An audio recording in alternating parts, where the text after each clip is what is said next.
कृष्णा। आप सभी का बहुत बहुत स्वागत है। इन लेक्चर सीरीज में हम श्रीमद् भगवद गीता को सिस्टमैटिकली पढ़ने का प्रयास कर रहे हैं।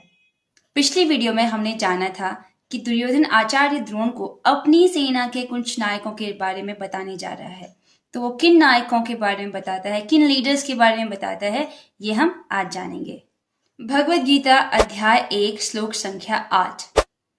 भवान भीष्मश्च कर्णश्च कृपश्च समितिञ्जय अश्वत्थामा विकर्णश्च सौमदत्तिस्तथैव च। आइए शब्दार्थ देखते हैं। भवान आप, यानी द्रोणाचार्य स्वयं आप। सबसे पहले दुर्योधन द्रोणाचार्य का नाम लेता है। उसने कहा बड़े आदर से, भवान आप, स्वयं आप मेरी सेना में है आचार्य। दुर्योधन बड़ी दुविधा में था कि पहले किसका नाम लिया जाए। उसने आचार्य द्रोण से कह तो दिया कि मैं आपको अपनी सेना के महान नायकों के बारे में बताना चाहता हूं, लेकिन वो दुविधा में है कि मैं पहले किसका नाम लूं। पहले भीष्म पितामह का नाम पहले लूं या द्रोणाचार्य का नाम पहले लूं। अब उम्र में देखा जाए तो भीष्म पितामह बड़े हैं, उनका नाम पहले लेना चाहिए, और पावर में देखा जाए तो भी भीष्म पितामह बड़े हैं। लेकिन क्या करूं, द्रोणाचार्य मेरे सामने खड़े हैं।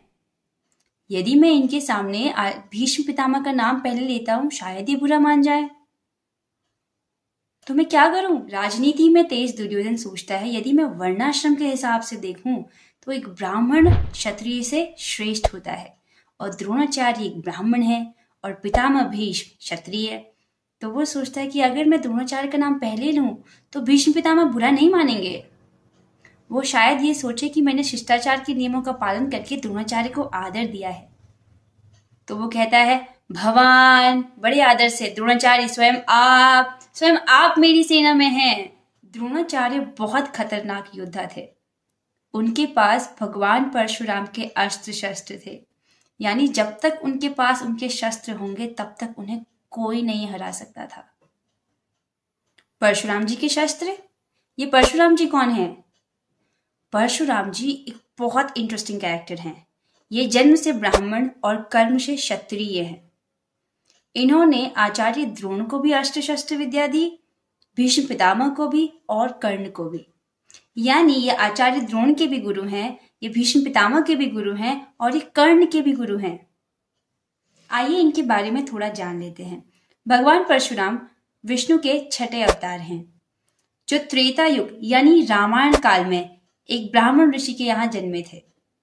लेकिन हम तो अभी द्वापर युग में हुए महाभारत युग की चर्चा कर रहे हैं, यानी परशुराम जी रामायण काल में भी थे और महाभारत के समय में भी थे।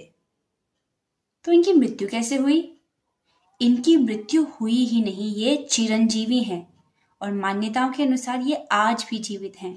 कल्कि पुराण के अनुसार परशुराम जी भगवान विष्णु के 24वें एवं अंतिम अवतार कल्कि के गुरु होंगे और उन्हें युद्ध की शिक्षा देंगे।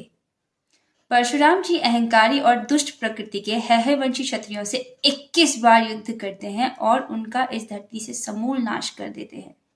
परशुराम जी शस्त्र विद्या के महान गुरु थे। उन्होंने द्रोण, भीष्म और कर्ण को शस्त्र विद्या प्रदान की थी। उन्होंने कर्ण को श्राप भी दिया था। कर्ण को श्राप क्यों दिया, ये हम अगली वीडियो में जानेंगे। भीष्मश्च, दूसरा नाम जो दुर्योधन ने लिया वो था भीष्म पितामह का।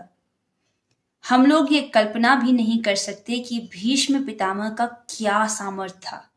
पितामह भीष्म गंगा जी के पुत्र हैं। ये परशुराम जी के शिष्य हैं। देवताओं के गुरु बृहस्पति के शिष्य रह चुके हैं। इन्हें इच्छा मृत्यु का वरदान प्राप्त है, यानी जब तक ये न चाहें मृत्यु भी इनके सामने आने का साहस नहीं कर सकती थी। इन्होंने आजीवन ब्रह्मचारी रहने की प्रतिज्ञा ली थी और कभी विवाह नहीं किया। अगर आप ध्यान से सुन रहे हैं तो भीष्म पितामह जो क्षत्रिय हैं, इन्होंने ब्रह्मचारी रहने की प्रतिज्ञा ली। क्या यह अजीब बात नहीं है, एक क्षत्रिय होकर के ब्रह्मचारी रहने की प्रतिज्ञा करना? क्योंकि क्षत्रिय लोग तो अनेक विवाह करते थे, पॉलिटिकल रीजन से भी, ताकि उनकी सेना बड़ी हो, पॉलिटिकली भी कनेक्शन ज्यादा बने। तो इन्होंने कभी शादी नहीं की, इन्होंने आजीवन ब्रह्मचर्य का पालन किया है। इन्होंने राज सिंहासन की सुरक्षा की भी प्रतिज्ञा ली थी और इसी प्रतिज्ञा के कारण उन्होंने कौरवों के पक्ष से इस महाभारत के युद्ध में भाग लिया था। क्योंकि उस वक्त राज सिंहासन पर धृतराष्ट्र थे और धृतराष्ट्र युद्ध चाहते थे।